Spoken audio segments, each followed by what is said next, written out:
Dust might याची allergy आपल्या भागात खूप लोकांना येते, कारण आपल्या इकडचं जे हवामान आहे हे दमट किंवा थोडंसं बाष्पयुक्त आहे. आपण सह्याद्रीच्या परिसरात राहत असल्यामुळं आपल्याकडं बाष्पाचं प्रमाण जास्त आहे आणि त्यामुळं ही डस्ट माइटची आपल्या घरात जास्त वाढ होत असते. डस्ट माइट ह्या दोन प्रकारच्या आहेत.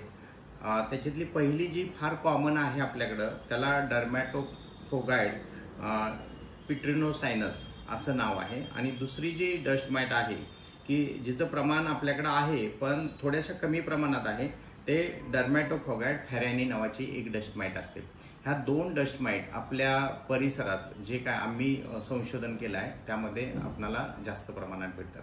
आता ही डस्ट माइट कुठं वाढते? साधारणतः ही डस्ट माइट अंथरुणावर वाढते. कंबळ, जेन, गादी, उशा किंवा जे ब्लँकेट्स असतात यामध्ये डस्ट माइटची वाढ ही खूप असते. आता जर आपण डस्ट माइट बघितली तर आपल्याला ती उघड्या डोळ्यांना अजिबात दिसत नाहीये. तिला आपण इलेक्ट्रॉन मायक्रोस्कोप खाली बघितली तर डस्ट माइट दिसते. साधारणतः एका सुईच्या टोकावर 100 ते 150 डस्ट माइट बसू शकतील, एवढा त्यांचा साईज छोटा असतो. मग हे डस्ट माइट आपल्या अंथरुणात बऱ्याच वेळेला आपल्या अंगाखांद्यावर खेळत असतात आणि हे डस्ट माइट हे एक जिवंत प्रकारची माइट असून ती अतिसूक्ष्म असल्यामुळे आपल्याला ते दिसत नाही आणि याचा आपल्या श्वासावाटे बऱ्याच लोकांना त्रास होतो. आणि ही डस्ट माइट आपल्या श्वासावाटे ज्या वेळेला आपल्या शरीरात जाते त्यावेळेला पहिल्यांदा बऱ्याच लोकांना सर्दीचा त्रास होतो. सर्दी वारंवार राहून परत ते सर्दीमुळं खालच्या श्वासनलिकेला इन्फ्लमेशन होतं आणि त्याच्यानंतर त्याचं दम्यात रूपांतर होतं. आता आपण जे इथं संशोधन केलं आहे किंवा कराडच्या परिसरात किंवा वेस्टर्न महाराष्ट्रामध्ये डस्ट माइटचं प्रमाण एवढ्या जास्त प्रमाणात आहे की जेवढ्या आपण लोकांची ॲलर्जी टेस्ट करतो त्यामध्ये 50 ते 60% लोकांना हे आपल्याला डस्ट माइटची ॲलर्जी भेटते.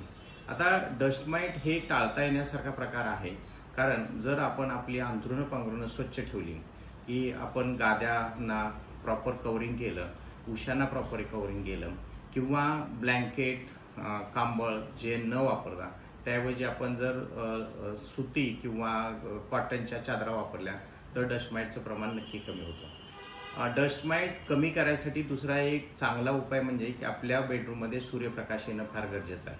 सूर्यप्रकाश बेडरूममध्ये आल्यानंतर उन्हामुळं बऱ्याचशा डस्ट माइटचा नाश होऊ शकतो.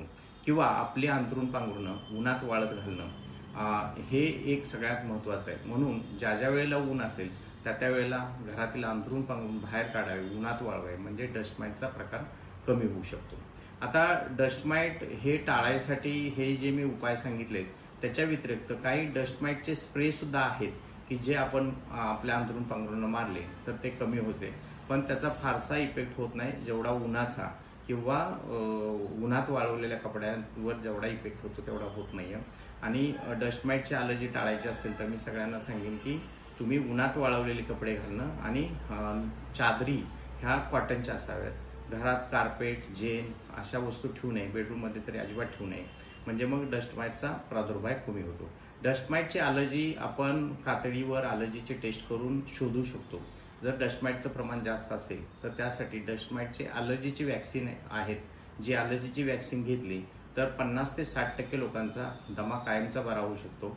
70 ते 80% लोकांची सर्दी कायमची बरी होऊ शकते.